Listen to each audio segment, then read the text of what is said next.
Okay, we're gonna do, that's living for you, I guess.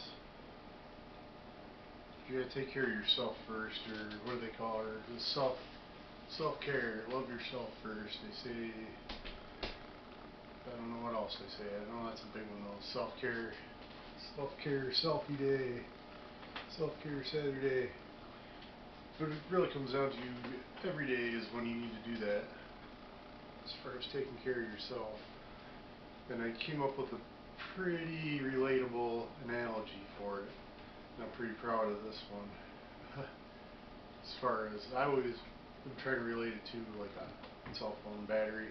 You don't have a full battery, your phone doesn't work as good. It's sort of like that. It's similar, but we end up running ourselves into it's an energy deficit where we don't get enough sleep, we don't eat right, we don't eat enough, we don't eat at all, we don't get any sleep, and I think of it as like a fuel tank on a car. You're going to get, say, 300 miles out of it if you have a full tank. You need to get 300 miles every day. You need a full tank every day to effectively get your stuff done. So on day one, we're going to say that you you miss sleep, like a big chunk of sleep, like half your normal sleep. You get half your sleep, you end up missing a meal, you skip breakfast as you're packing everything up, and away you go in your car. Now you're down, your tank's only half full because you missed a lot of sleep. So we're going to take a third off for that, and we're going to take another, another little slice off there for skipping that meal because you're not going to have that energy. So what happens, you get 150 miles, you get half a tank down, now you're out. You're going to push that car the rest of the way.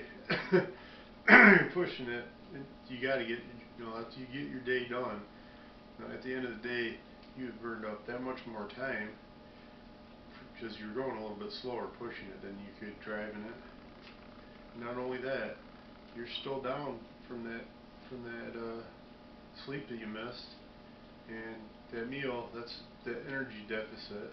So you're down time and energy, and that deficit is going to carry on over because you're not going to get any of that taken care of on day two because you spent so much time getting further behind.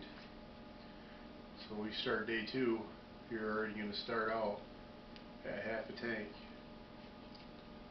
and you still have the 300 to go. Well, you end up missing sleep there, you didn't get dinner, you had something come up, you get dinged there too, so you end up, you're down to half of that half tank, and you're pushing that car for 225 miles on day two. And that's how that energy deficit just builds on us. And I'm here to tell you, I've done it to myself for a long time, and that's what we run into, that you don't ever get your sleep, and it ends up just draining you completely beyond anything. You can't catch up on it. You're so far down. It's like you can't drink enough water because it's so hot. It's what happens to us. We can't replenish our bodies fast enough because we just end up running on them and running and running and running and not taking care of ourselves. And when you don't take care of yourself, pretty soon you're going to be breaking down and you're pushing that car, and then no one's going to be able to rely on you at all. You'll be broke down.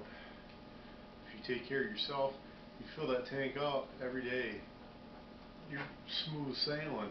It's so much easier to drive that car than it is to push it for half the day. That's where that comes in. I like that analogy. I'm keeping that one, but that's how you got to do it.